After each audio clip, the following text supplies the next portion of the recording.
د خوست ولایت سوداګر وایي چې د تیرو کلونو په پرتله د زڼغوزیو په حاصلاتو کې د پام وړ زیاتوالی راغلی، خو بیې ټیټې دي او په دې بیه هغه نرخ هم نه پوره کوي چې دوی ورباندې په غرونو کې اخیستي دي. دوی زیاتوي اړوندې ادارې د زڼغوزیو د صادراتو لپاره په یوه لاره او یو هیواد تکیه نه کوي، بلکې په بدیلو لارو د فکر وکړي ترڅو د زڼغوزیو ارزښت خوندي وساتل شي. یمې خو د دولت نه دا خواهش ده چې چین نه دی، ډېر هیوادونه دي، هر هیواد ته د خیست نه پرواز وشي، اقرادات وشي چې غړنځه 15 لکه تړل شي. پاریس کول دا غړنځه 15 لکه و یس په 1.5 لک دی، 3.5 لکه ته ون د پاریس کول نه ساګ دی. خوستي سوداګر د زڼغوزیو له کاروبار څخه د نرخونو له کبله د ممکنه زیانونو د اوښتو اوږدمهاله حل لار دا ګڼي چې د دې میوې د ساتنې لپاره سټنډرډ او اساسي ځایونه جوړ شي او بیا د اړتیا په اندازه قرار بازار ته عرضه شي.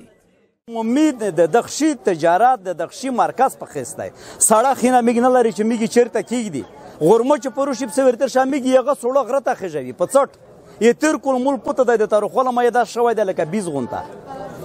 1 کیلو په ورځ کې ګونۍ کمیږي، 2 کیلو تجار کمیږي. بالکل کدا سنوي خو تو خپل وایي.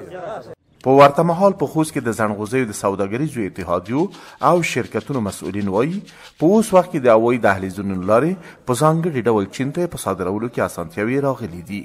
موږ په سلاجې کانتینر دي هیڅ نه جلغوزي کوم خربولی لري نه کوم بله کومه ستونزه لري. ډېره ښه یار موږ چې څومره پوښتنه وکړه دغه لیار په دغه لاس ورځ وکړه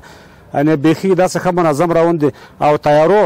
هوایي دهلیز دغو کرایه ډېرې کمې شوې دي، ټوټې کړي دي، هم ترکیش ایرلاین کمې کړي دي، آریانا کمې کړي دي، نور بې کموي. بل لوري ته په هغه ناسته کې چې د ولایت مقام ځایي مشرتابه د دې ولایت له سوداګرو، پانګوالو او صنعتکارانو سره درلوده، دوی ته ډاډ ورکړي چې د زڼغوزیو د سوداګرۍ د پراختیا او مارکیټ موندنې لپاره به خپل امکانات په کار واچوي.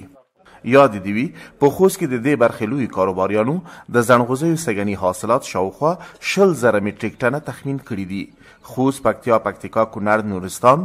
لغمان او د لوګر په ګډون د افغانستان په 9 ولایتونو کې لږ یا ډېر د زڼغوزیو حاصلات کیږي چې سوداګري په اول ګام کې خوست ته راوړي او په دې ځای کې له راغونډولو او ټکولو وروسته د پروسس کورنیو فابریکو او له هغو ځایونو بیا بهر ته صادروي.